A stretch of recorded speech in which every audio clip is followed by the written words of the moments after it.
Hello दोस्तों, कैसे हो आप सभी लोग। जैसा कि आप लोगों को पता है कि आज है 15 अगस्त, तो मेरी तरफ से सबसे पहले आप लोगों को हैप्पी इंडिपेंडेंस डे। और सभी को पता है कि आज का दिन हम इंडियंस के लिए कितना स्पेशल है। तो इस स्पेशल डे पर मैं अपने 2 दिन का एक्सपीरियंस आप लोगों के साथ शेयर करना चाहता हूँ कि किस तरीके से हम एक ही टाइम पर 2 पर्सनैलिटी बन जाते हैं। यानी कि कुछ ही देर में पर्सनैलिटी चेंज हो जाती है हम लोगों की। मैंने इस चीज़ को 2 दिनों में ही ऑब्ज़र्व किया, 2 दिन में समझा है। किस तरीके से? आइए बताते हैं। तो बने रहिए लास्ट तक वीडियो में। किस तरीके से एक ही टाइम पर हम लोग अलग-अलग पर्सनैलिटी में आ जाते हैं और क्यों? सभी को पता है कि हम कोई भी काम करने जाते हैं या फिर किसी नए व्यक्ति से मिलने जाते हैं, तो हमारे अंदर 2 चीज़ें होती हैं, एक नर्वसनेस और दूसरा डर। तो नर्वसनेस होना एक आम बात है और डर भी होना एक आम बात है, लेकिन ये किस तरीके से होते हैं, आज हम बात करने वाले हैं। आप लोगों को पता ही होगा कि मैं एक कैमरे के सामने कितने अच्छे से बोल पाता हूँ और मेरी कम्युनिकेशन स्किल भी पहले से बेटर हो चुकी है। लेकिन पिछले 2 दिनों से मुझे रियलाइज़ हुआ कि हम लोग किसी काम में कितने भी बेटर क्यों ना हो, लेकिन जब हम उस काम को करने वाले होते हैं तो उसके पहले के कुछ सेकंड डिसाइड करते हैं कि वो काम हम किस तरीके से कर पाएँगे। जैसा कि सभी को पता है कि आज है 15 अगस्त, तो कल हमारे स्कूल में 14 अगस्त को परफॉर्मेंस की तैयारी हो रही थी। तो मैंने सोचा कि क्यों ना मैं भी इस बार पार्टिसिपेट करूं परफॉर्मेंस में, स्टेज पे जाकर कुछ दिखाऊं या फिर कुछ बोलूं लोगों के सामने। इससे मुझे और भी ज़्यादा बेनिफिट होगा मेरी वीडियोस के लिए। लेकिन जब मैं अपने टीचर के पास इस चीज़ को बताने के लिए जा रहा था, तो ना जाने कहाँ से मेरे माइंड में एक ऐसी सोच आई जिसने इस थिंकिंग को पूरा ही चेंज कर दिया। देखो, मैं उनके पास जाने वाला था, लेकिन मेरे माइंड में आया कि क्या तुम सच में बोल पाओगे स्टेज पे? क्योंकि तुमने सिर्फ़ अभी तक कैमरे के सामने ही बोला है और अकेले में, रियल पब्लिक के सामने नहीं। तो इस क्वेश्चन ने मुझे बिल्कुल ही डाउन कर दिया कि पता नहीं बोल पाऊँगा नहीं। मैं ओवरथिंकिंग करने लगा और सच कहूँ उन 5 मिनट में मुझे इतना ज़्यादा एक्सपीरियंस था किसी चीज़ को एक्सप्लेन करने का, वो भी ख़त्म हो गया और मेरा कॉन्फिडेंस जो मैं आप लोगों के सामने कैमरे के सामने बोल पाता हूँ, वो भी बिल्कुल ख़त्म हो गया। बस ओवरथिंकिंग, क्योंकि वहाँ पर जाने से पहले ही अपने माइंड में इस चीज़ को सोचा कि क्या मैं कर पाऊँगा या फिर मैं वहाँ पर जाने के बाद शांत हो जाऊँगा स्टेज पर। इस डर ने मुझे, सच कहूँ तो मैं फिर वहाँ पर नहीं गया और बस नहीं गया।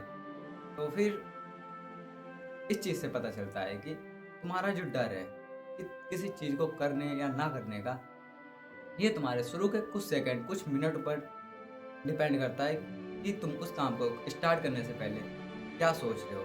अगर मैं वहीं पर इस ये सोचता कि नहीं यार मैं कर लूँगा, थोड़ा बहुत गलत होगा, तब भी कोई बात नहीं। लेकिन मैंने वहाँ पर उसका उल्टा सोच लिया, मैंने कहा नहीं ही होगा। तो फिर मैं वहाँ पर जा ही नहीं पाया, जबकि मुझे पता था कि मैं ये कर सकता हूँ। लेकिन मैंने ओवरथिंकिंग के चक्कर में अपने आप को इतना नेगेटिवली ले गया, फिर मैंने उस करने का छोड़ दिया। तो इसे कहते हैं डर। ये कहाँ से आया? ये हमारे माइंड से, क्योंकि मेरा वहाँ पर माइंडसेट था वीक। तो अब हम बात कर लेते हैं नर्वसनेस की। तो नर्वसनेस हो देखो, नर्वसनेस होना एक आम बात है, बट हर जगह पर होना ये बहुत ही ज़्यादा कई बार मुश्किल में डाल देते हैं और बहुत ज़्यादा गिल्ट फील होता है कि पता नहीं हम लोगों ने वहाँ पर वो क्यों नहीं किया, मुझे करना था इस चीज़ को लेकर। बाद में हम लोग बहुत ज़्यादा पछताते हैं। तो पहला जो हमारा टॉपिक था, फ़ियर यानी कि डर, वो किस तरीके से आया कि उस काम को मैंने स्टार्ट करने से पहले अपने मन में नेगेटिवली ले गया कि ये मुझसे नहीं होगा। इसी वजह से जो मन में मेरे डर क्रिएट हुआ ना, उसकी वजह से मैं वो नहीं कर पाया। और रही बात नर्वसनेस की, ये भी भाई उसी तरीके से है। जैसे कि मुझे मुझे मेरी क्लास में एक लड़की से बुक माँगनी थी मेरा होमवर्क करने के लिए, बट वो एक लड़की थी। तो वैसे तो मैं रैंडमली हर किसी से बात कर लेता हूँ, बट वहाँ पर भी मेरे मन में उसी सेम टाइम पर दूसरे दिन मेरे मन में ये आ गया कि पता नहीं ये देगी या नहीं, बात करेगी या नहीं। तो मैं वहाँ पर थोड़ा-सा नर्वस हो गया और मन में ही बातें बनाने लगा कि मना कर देगी, ये वो, ये वगैरह-वगैरह। तो फिर मैं वहाँ पर भी वीक पड़ गया। लेकिन मुझे पता है कि मैं वैसे रैंडमली हर किसी से बात कर लेता हूँ, मुझे कोई फ़र्क नहीं पड़ता सामने कौन है। मेरे लिए कोई जेंडर मैटर नहीं करता है। लेकिन उस टाइम पर जो मैंने बोला था ना कि तुम किसी काम को करने वाले हो तो उसके 5 मिनट 10 सेकंड जो कुछ भी है वो डिसाइड करते हैं तुम उसे कर पाओगे या नहीं। लेकिन मैंने पहले वाली चीज़ को सॉल्व नहीं कर पाया, लेकिन मैंने जो बुक वाली बात थी इसे सॉल्व कर दिया। कैसे, आइए बताते हैं। मैं पहले तो थोड़ी देर शांत रहा और पहले खुद की एबिलिटियाँ याद करने लगा कि किस तरीके से मैं पहले भी हर किसी से बात करता आया हूँ। मैंने इससे पहले भी बहुत सारे लोगों से बातें की हैं और मेरी थिंकिंग देखा जाए तो मेरी थिंकिंग भी और लोगों की तरह नहीं, मैं उससे ज़्यादा पॉजिटिव हर वक्त सोचता हूँ। तो मैंने इस चीज़ को पहले अपने माइंड में लाया और फिर डायरेक्टली ये सोचा कि अगर मैं वहाँ पर गया, उसने मना कर दिया, कुछ भी हुआ, ठीक है ना, तो क्या ही होगा, बस मना ही तो होगी। मैं बस एक चीज़ के लिए पूछने जा रहा हूँ, अगर उसका मन होगा तो दे देगी, नहीं तो वो अपने रास्ते, मैं अपने रास्ते। इस थिंकिंग को मैं लाया पॉजिटिव थिंक में, और जैसे ही मैंने काम से पहले पॉजिटिव सोचना स्टार्ट किया, मेरा कॉन्फिडेंस वापस आने लगा और मैं वहाँ पर गया, मैंने बुक मांगी और मिल भी गई। उसके बाद मुझे पता चला कि किस तरीके से मैंने पहले काम में खुद को इतना निगेटिवली ले गया उस काम को करने से पहले, तो फिर मैंने वो काम कर भी नहीं पाया, जिसकी वजह से मुझे बहुत ज़्यादा डर लग रहा था उस काम को करने में। वैसे ही सेकंड काम में मैं थोड़ा नर्वस और थोड़ा डरा हुआ था, लेकिन उस चीज़ को मैंने सॉल्व किया और इस चीज़ को ऑब्जर्व भी किया। तो पहले तो आप लोग ये बताइए कमेंट बॉक्स में कि क्या आप लोगों के साथ भी ऐसा कभी हुआ है? येस या नो? हाँ, ये तो रैंडमली है कि हर किसी के साथ ऐसी चीज़ें होती हैं। ना ही मैं स्पेशल हूँ, ना ही आप लोग।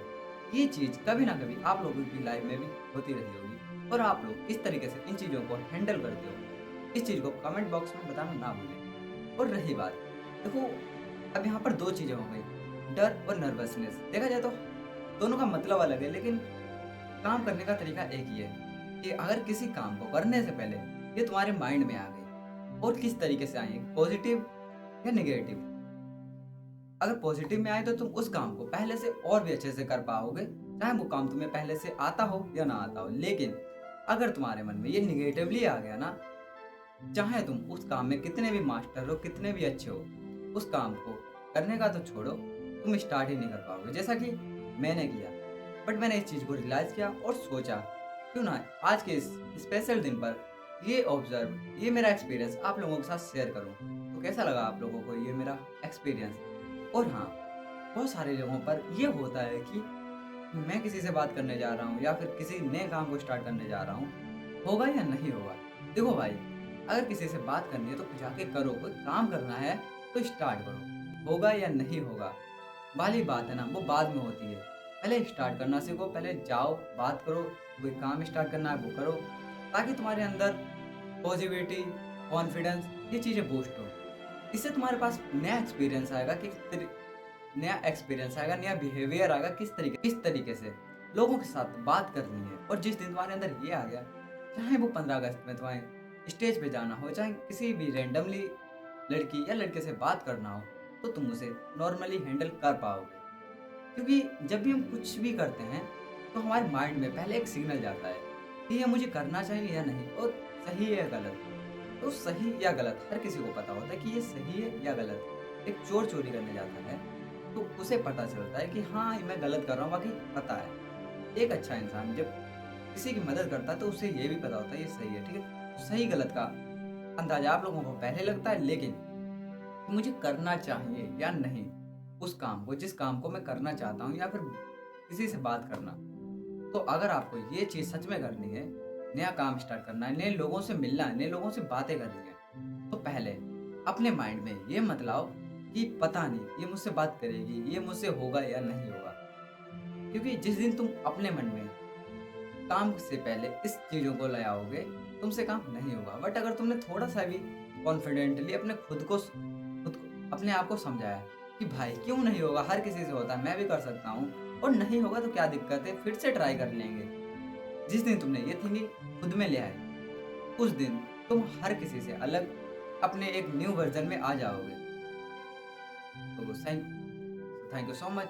यही था मेरे 2 दिनों का एक्सपीरियंस, और मैं किस तरीके से प्रॉब्लम में पड़ा, प्रॉब्लम से निकला भी। तो आई होप आप लोगों को ये वीडियो पसंद आई होगी। अगर वीडियो पसंद आई तो चैनल को सब्सक्राइब और वीडियो को लाइक ज़रूर करें। और जब तक के लिए गुड बाय। और मेरी तरफ से एक बार फिर से आप सभी को हैप्पी इंडिपेंडेंस डे।